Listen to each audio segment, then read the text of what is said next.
Bismillahirrahmanirrahim. Assalamualaikum warahmatullahi wabarakatuh. Kepada yang terhormat Bapak Ibu dosen penguji uji kinerja pada PPG Transformasi Pendidikan Agama Islam tahun 2025. Perkenalkan, nama saya Irma Daniasasti SPDI, mahasiswa PPG PAI tahap 2 tahun 2025 di LPTK Universitas Islam Negeri Syekh M. Jamil Jambe Bukit Tinggi dengan NIM 211250465. Pada hari ini, Jumat, tanggal 10 Oktober tahun 2025, saya akan melaksanakan uji kinerja di SMP Negeri 1 Malala, kelas 7 dengan materi menghadirkan sholat dan zikir dalam kehidupan. Terima kasih dan selamat menyaksikan. Wassalamualaikum warahmatullahi wabarakatuh.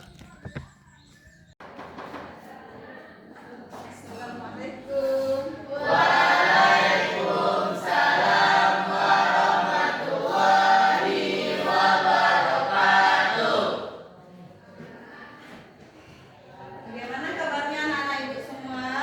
Alhamdulillah, luar biasa. Allahu Akbar. Sehat semuanya? Sehat. Alhamdulillah kita sehat semuanya. Nah, sebelum kita memulai pelajaran kita pada hari ini, alangkah baiknya kita berdoa terlebih dahulu. Nah, kepada ketua kelas silakan pimpin doa.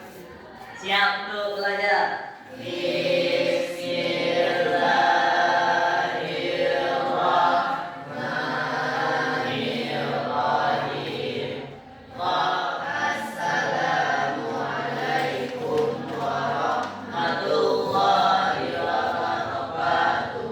Waalaikumsalam warahmatullahi wabarakatuh. Mudah-mudahan pada hari ini pembelajaran kita berjalan dengan lancar. Semoga pintu hati kita dibukakan oleh Allah untuk menerima pelajaran hari ini. Nah, sebelum kita belajar, dicek dulu kehadirannya. Apakah ada yang tidak hadir? Tidak.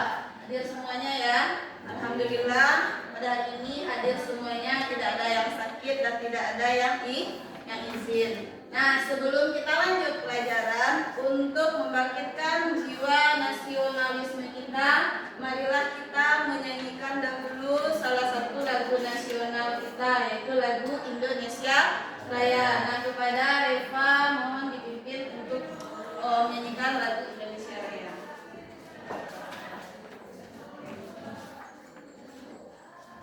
Nah, anak ibu berdiri semua.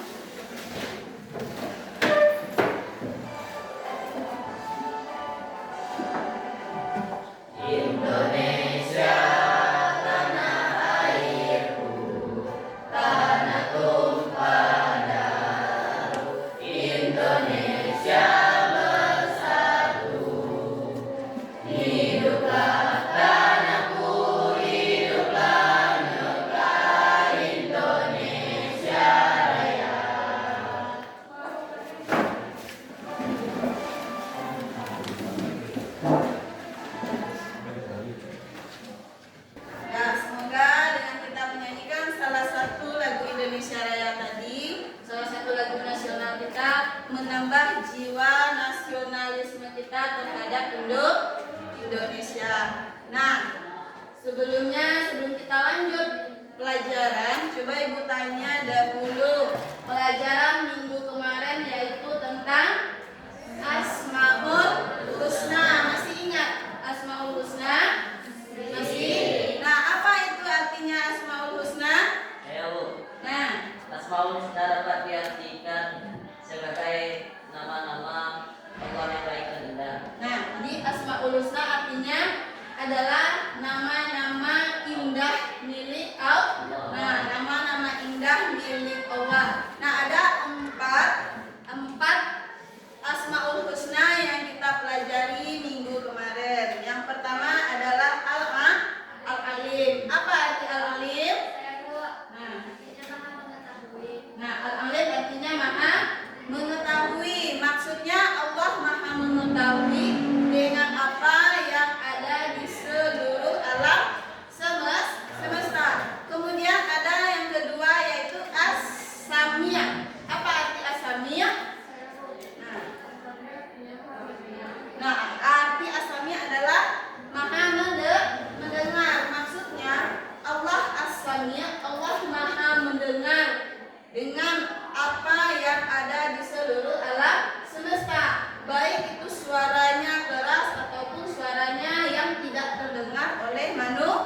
manusia. Nah, contohnya kita berbicara dalam hati saja, Allah itu bisa mendengar. Nah, kemudian yang ketiga ada al-basir. Apa arti al-basir? Nah, al-basir artinya adalah Allah Maha melihat. Nah, walaupun kita kemana kita bersembunyi, nah Allah tetap bisa melihat kita. Jadi apa yang ada di alam semesta ini bisa dipantau oleh Allah, bisa dilihat oleh Allah. Kemudian yang terakhir adalah al-khabir. Apa arti al-khabir? Allah Maha memberitahu. Nah, Allah Maha memberitahu dan lewat apa Allah Maha memberitahu? Lewat Al-Quran, yaitu firman-firman Allah yang ada di dalam Al-Quran. Allah memberitahu, Allah memerintahkan kita umatnya itu melalui Al-Quran. Ada perintah, ada juga larangan. Semuanya terdapat di dalam Al-Quran. Nah, itulah kesimpulan dari pelajaran minggu kemarin. Nah, sekarang kita lanjut pelajaran hari ini. Sebelum ibu masuk pelajaran hari ini, coba ibu tanya dulu. Sholat itu apa hukumnya? Apa hukum sholat? Wajib. Sholat itu hukumnya wajib. Kemudian sholat itu dimulai dari apa dahulu? Nah, dimulai dari takbiratul ihram. Nah, kemudian dalam bacaan zikir ada bacaannya subhanallah. Apa arti subhanallah? Maha suci Allah. Kemudian kalimat alhamdulillah itu dalam zikir disebut apa? Kalimat tahmid. Nah, itu sekilas tentang sholat dan zikir. Nah, sekarang kita lanjut pelajaran kita pada hari ini, yaitu menghadirkan sholat dan zikir dalam kehidupan.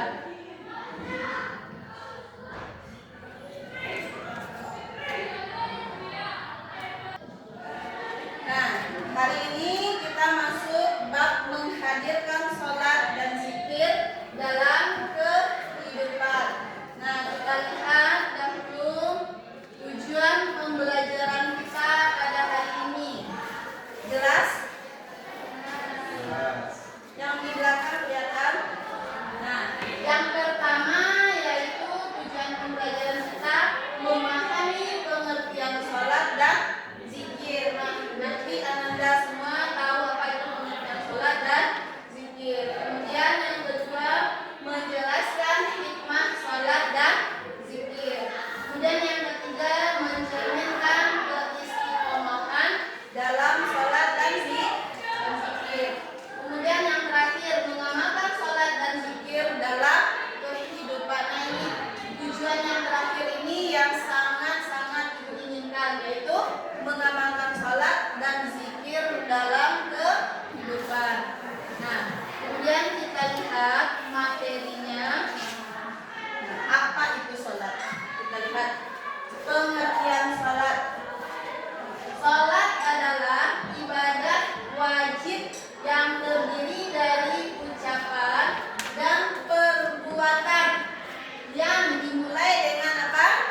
Dengan takbir dan diakhiri dengan salam. Dilakukan dengan syarat dan rukun tertentu. Nah, artinya dalam sholat itu ada rukun, ada syarat yang harus kita penuhi. Nah, jadi sebelum melaksanakan sholat kita penuhi dahulu rukun dan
perbuatan atau dengan hati. Nah, kemudian hikmah sholat. Kita lihat hikmah sholat. Yang pertama mendekatkan diri.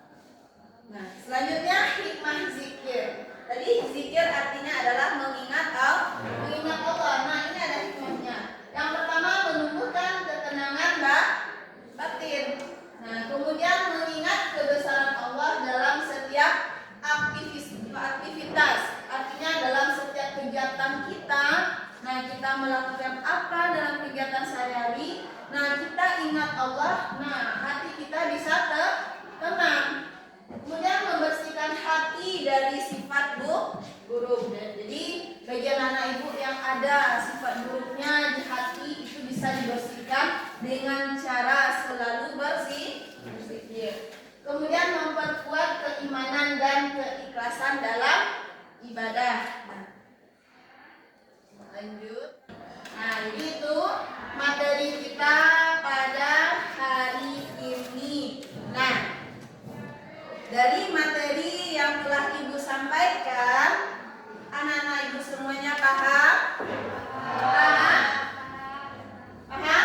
Tentang sholat dan zikir. Insya Allah mudah-mudahan anak-anak Ibu semuanya paham apa yang Ibu jelaskan materinya tadi. Nah, kalau coba Ibu tanya dari materi Ibu tadi, di sholat itu apa? Salat merupakan amal ibadah yang wajib dilakukan oleh seluruh umat muslim. Salat merupakan juga tiap agama yang harus dilakukan. Nah, jadi sholat itu adalah kewajiban setiap umat Islam. Juga sholat merupakan tiap agama. Tidak semangat ya? Tidak semangat? Semangat tak? Nah, coba berdiri semua. Nah, coba berdiri.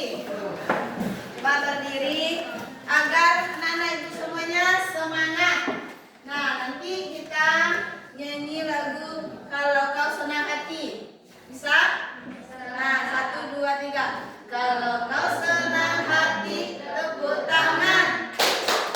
Kalau kau senang hati, tepuk tangan.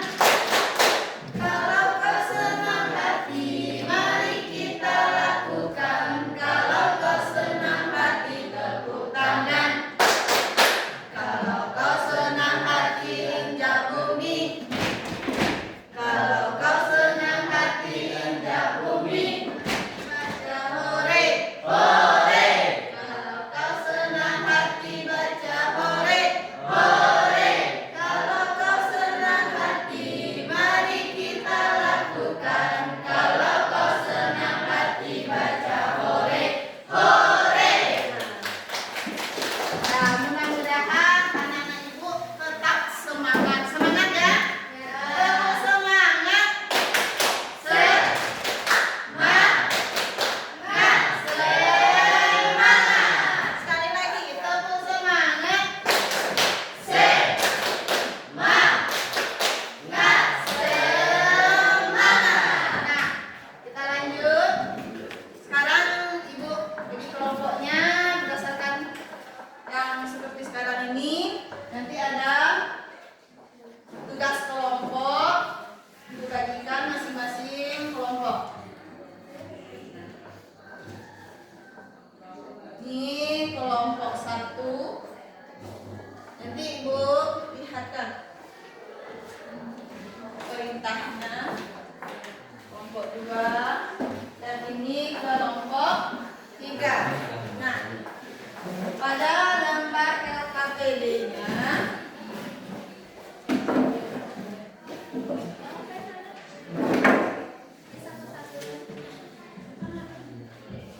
nah, untuk kelompok 1 itu mencari data atau informasi dari berbagai sumber mengenai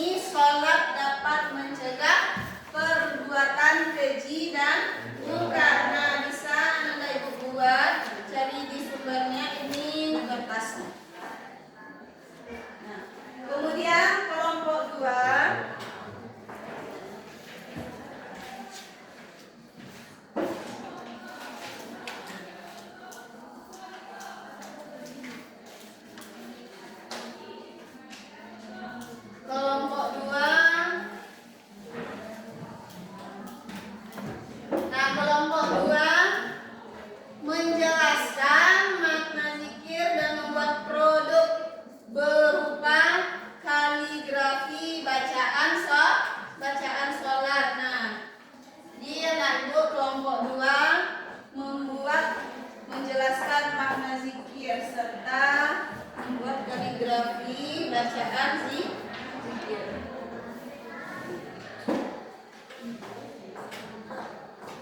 Untuk kelompok 3, kelompok 3 perhatikan tugasnya yaitu membuat peta konsep.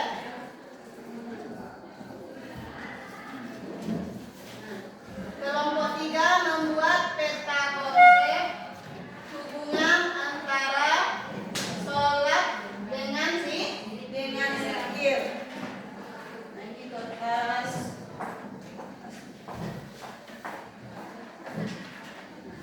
Silakan anak-anak Ibu berdiskusi dengan kelompoknya masing-masing. Nah, ini itu sudah ada lembaran tugasnya juga kertas double folio, silakan ditulis.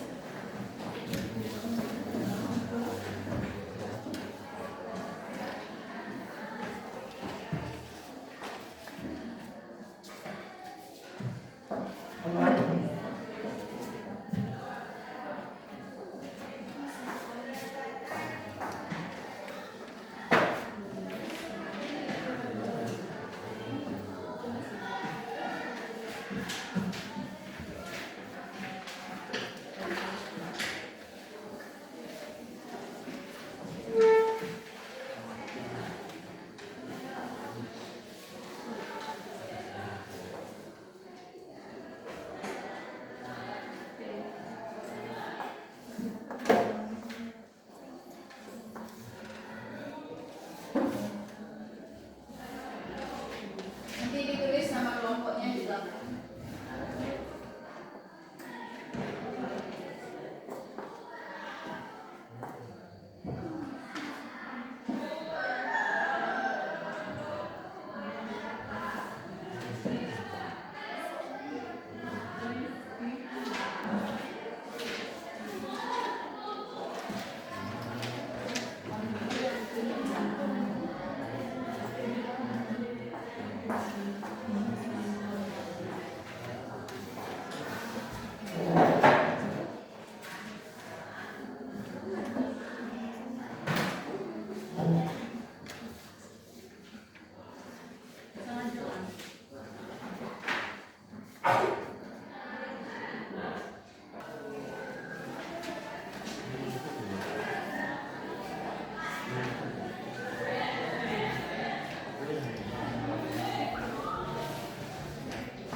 perwakilan dari setiap kelompok.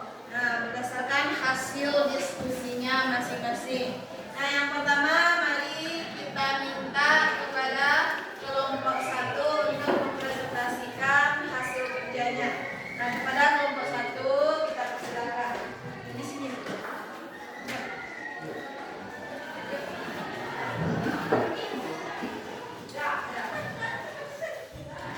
Assalamualaikum warahmatullahi wabarakatuh. Waalaikumsalam warahmatullahi wabarakatuh. Kami perwakilan dari kelompok 1 akan menyampaikan hasil diskusi kami tentang salat dapat mencegah perbuatan keji dan munkar.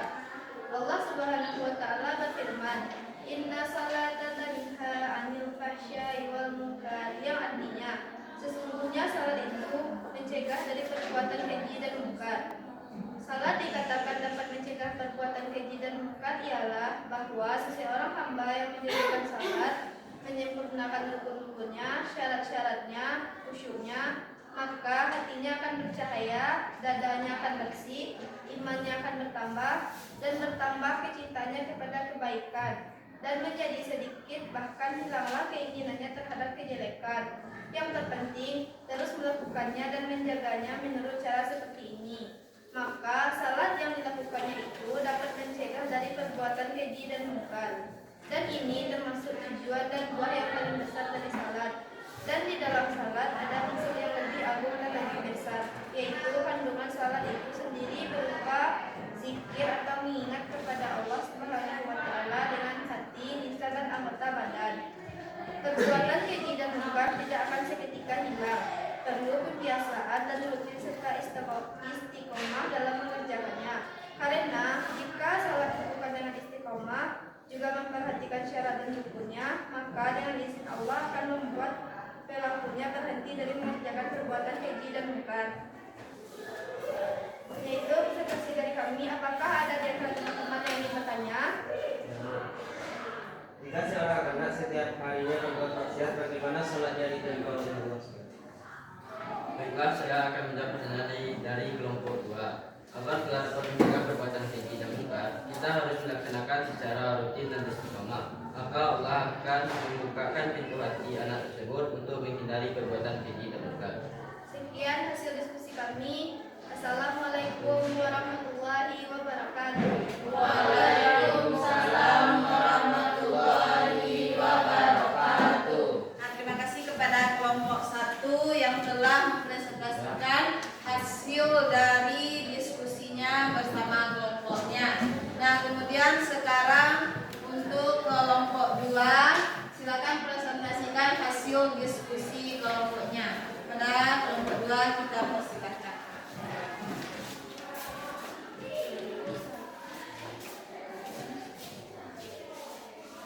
Assalamualaikum warahmatullahi wabarakatuh. Waalaikumsalam warahmatullahi wabarakatuh. Kami dari kelompok 2 akan mempresentasikan hasil diskusi kami mengenai makna zikir. Makna zikir menurut bahasa adalah ingat. Sedangkan secara istilah, zikir diartikan dengan mengingat Allah sebagai upaya untuk mendekatkan diri kepadanya, serta dengan mencucikan diri dari sifat-sifat tercela. Zikir memiliki 4 bacaan, yaitu Alhamdulillah, Subhanallah, La ilaha illallah, dan Allahu Akbar. Setiap bacaan zikir dibaca 33 kali. Sekian presentasi dari kami. Apakah teman-teman ada yang ingin bertanya?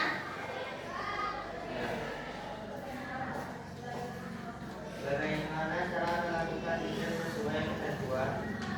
Baiklah, saya akan menjawab pertanyaan dari kelompok 1. Zikir dapat dilaksanakan dengan mudah tanpa persiapan dan waktu yang khusus. Seorang muslim bisa memanfaatkan waktu yang luang untuk berzikir. Contoh, saat menunggu transportasi umum, menunggu waktu melaksanakan salat, menunggu saat berbuka puasa, menunggu temannya datang, dan lain sebagainya.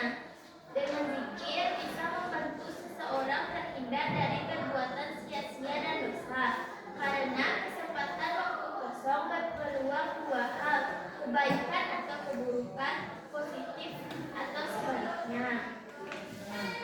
Untuk bacaan zikir kita membuat kaligrafi. Nah, bacaan di zikir yang pertama bacakan Said. Yang pertama yaitu Subhanallah, kedua Alhamdulillah, Kemudian La ilaha illallah.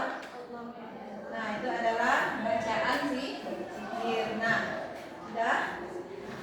Sekian presentasi dari kami.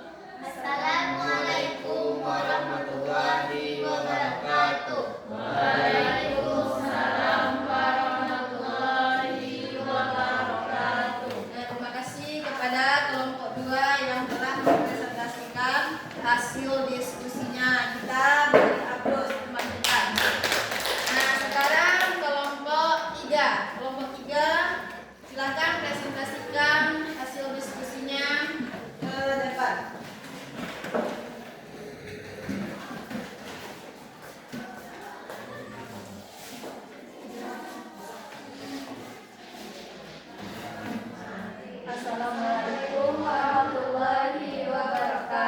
Waalaikumsalam warahmatullahi wabarakatuh. Kami perwakilan dari kelompok 3 akan membacakan hasil diskusi kami mengenai peta konsep tentang hubungan sholat dan zikir. Sholat merupakan rukun Islam kedua, bentuk ibadah yang paling utama, mengandung zikir kepada Allah dan dilaksanakan 5 waktu sehari semalam. Sekian presentasi dari kami. Jika teman-teman ada yang ingin bertanya, silakan bertanya. Contoh perilaku sehari-hari yang mencerminkan keterkaitan sholat dan zikir. Baiklah, saya akan menjawab pertanyaan dari kelompok 1. Yaitu, seperti seorang anak yang selalu mengerjakan sholat dan berzikir setelah sholat, maka dia akan terbiasa berzikir di luar sholat. Ya. Sekian presentasi dari kami. Assalamualaikum warahmatullahi wabarakatuh. Waalaikumsalam warahmatullahi wabarakatuh. Itu presentasi diskusi kelompok 3. Terima kasih kepada kelompok 3. Mari kita kasih aplaus.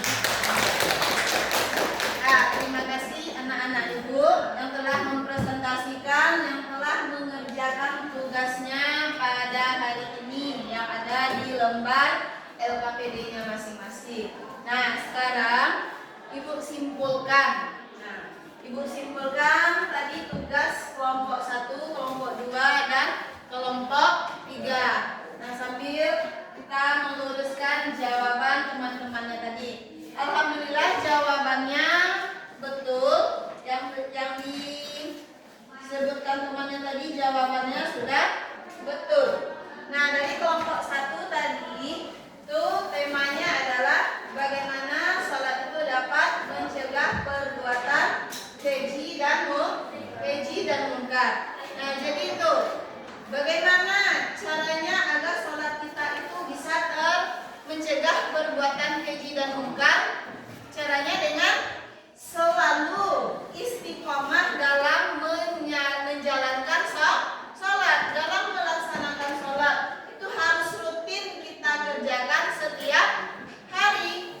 Nah, setiap hari kita harus rutin mengerjakannya, sehingga nanti Allah akan membukakan pintu hati kita agar perbuatan keji dan mungkar itu bisa kita hindari.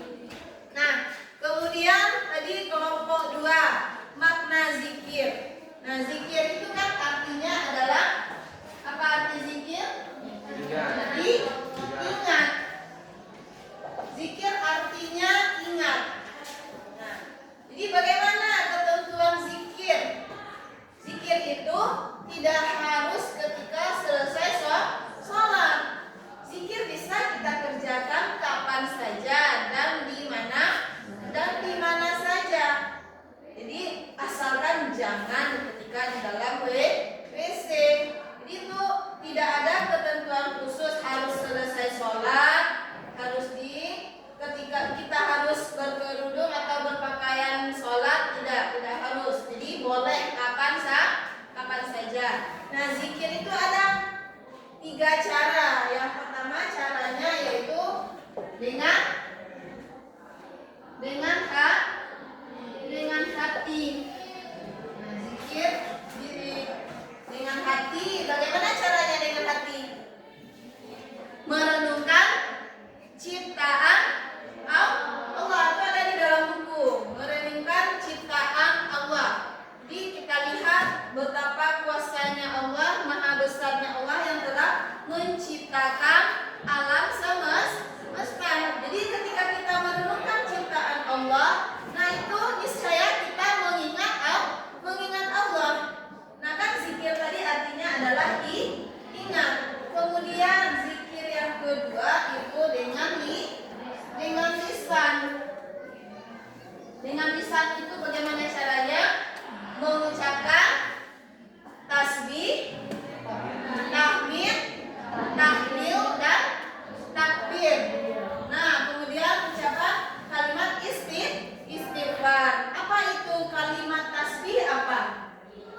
Subhanallah. Kita baca sebanyak 33 kali. Kemudian bacaan tahmid. Apa bacaan tahmid?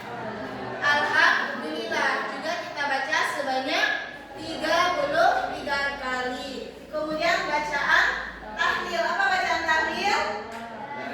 La ilaha illallah. Kemudian kita membaca takbir. Apa bacaan takbir? Allahu Akbar. Nah, kemudian kalimat istighfar. Kalimat istighfar apa? Astagfirullahaladzim. Nah, jadi ini dengan lisan kita membaca tasbih, tahmid, kemudian tahlil, takbir, kemudian kalimat istighfar. Ini adalah bacaan zikir. Kemudian yang ketiga, zikir itu bisa dengan cara perbuatan. Dengan apa? Dengan perbuatan. Bagaimana caranya dengan perbuatan? Melaksanakan segala yang diperintahkan oleh Allah dan meninggalkan segala larangan Allah. Nah, itu cara berzikir dengan perbuatan. Nah, itu kesimpulan dari kelompok 2. Kemudian dari kelompok 3 tadi hubungan antara sholat dan zikir. Nah, sholat itu tadi ibadah wajib. Sholat ibadah wajib setiap umat muslim yang kita kerjakan 5 waktu sehari semalam. Kemudian materi kita pada hari ini menghadirkan sholat dan zikir dalam kehidupan. Nah, setelah ini Bu ingin melihat sejauh mana pemahaman anak-anak Ibu semua tentang menghadirkan sholat dan zikir ini. Nah, nanti Ibu bagikan lembaran tugasnya masing-masing. Nanti anak-anak Ibu jawab di kertas yang telah Ibu sediakan. Ini mengerjakan masing-masing. Dikerjakan kemudian dijawab.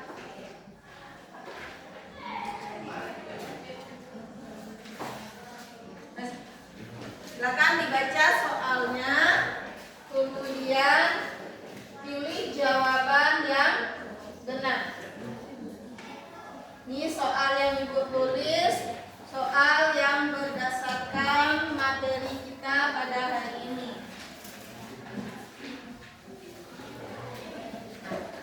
Silakan ditulis namanya masing-masing, dibaca pertanyaannya.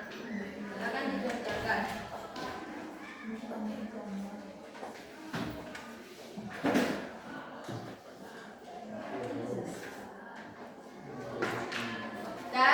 Sudah selesai?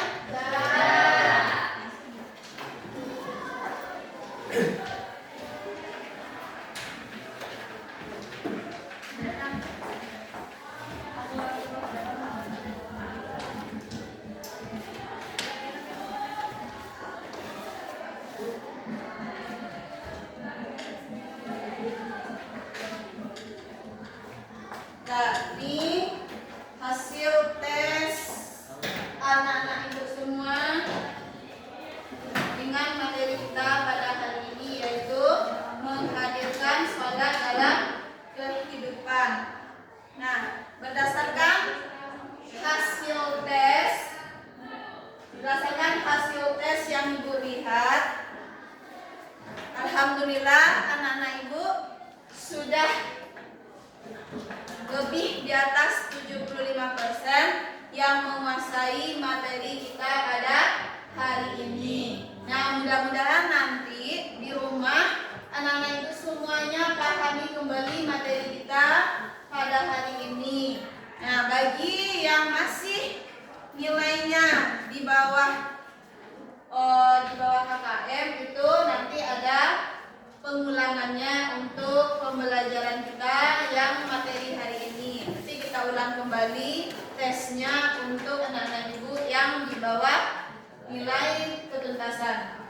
Nah, jadi kesimpulan dari materi kita pada hari ini yaitu sholat merupakan ibadah wajib. Jadi anak-anak ibu semuanya harus melaksanakan sholat, kemudian juga melaksanakan zikir. Kalian implementasikan dalam kehidupan sehari-hari. Nah, alhamdulillah materi kita pada hari ini telah selesai.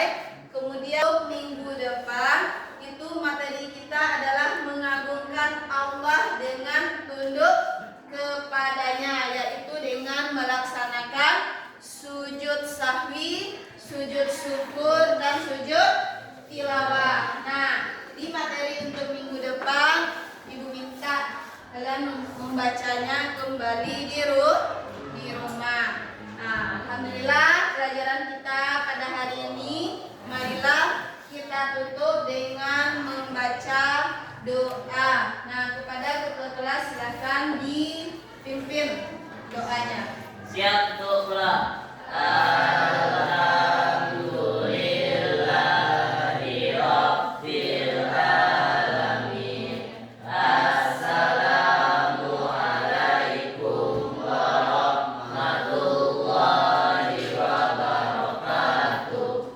Waalaikumsalam warahmatullahi wabarakatuh. Terima kasih anak-anak ibu telah belajar dengan serius pada hari ini. Mudah-mudahan minggu besok kita bertemu kembali dalam keadaan sehat walafiat.